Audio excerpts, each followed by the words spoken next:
Bulb in Town, c'est le site de financement participatif de proximité.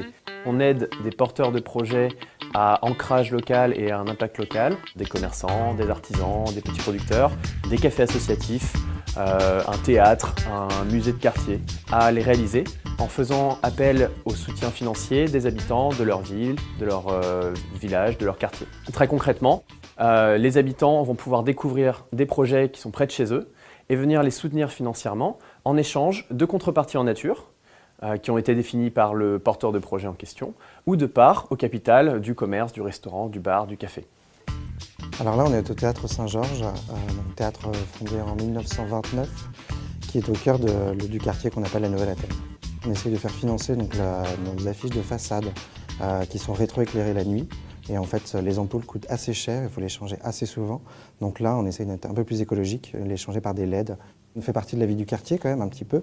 On a toujours des fidèles du quartier qui reviennent et tout ça. On le voit, il y a 34 théâtres dans le 9e arrondissement, ce qui est assez énorme. Donc il y a une vie culturelle assez riche et les gens, oui, ont envie de participer. C'est vraiment notre but, grâce à Bulb in Town, c'est de faire participer les gens avec le Théâtre Saint-Georges. De leur montrer que c'est pas si simple et que nous sommes une entreprise privée et qu'on n'est absolument pas aidé par l'État. L'idée derrière Bulb in Town, c'est de venir renforcer le lien social et de permettre aux habitants d'une ville, d'un village, d'une région de décider de ce que sera leur ville demain, finalement, en s'investissant sur des projets, en choisissant les projets qu'ils ont envie de voir émerger. On voit vraiment qu'il y a un vrai engouement aujourd'hui pour les projets qu'on peut lancer et en règle générale pour la proximité. Là, on sait que l'argent qu'on va investir, il va vraiment servir un projet qui est concret, qui est près de chez soi.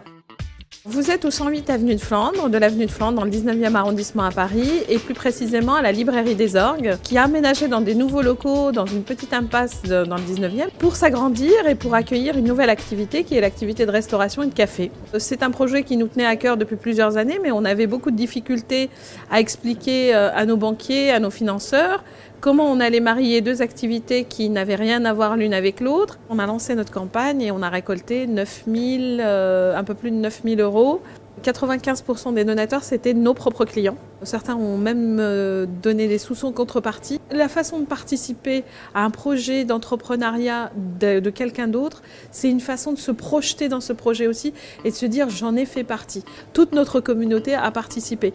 C'est plus notre projet, c'est le projet de tous. On a vraiment l'impression que la ville de demain, elle va passer par évidemment plus de local, que tout ne va pas se passer sur Internet et surtout que ça va passer par beaucoup plus de collaboratifs. Et on peut imaginer, comme on commence déjà nous à le mettre en place, s'engager avec les habitants, avec les acteurs du tissu économique, mais aussi avec les collectivités locales et aider cet ensemble de personnes à travailler ensemble, à développer par exemple plus de démocratie participative et plus d'entraide.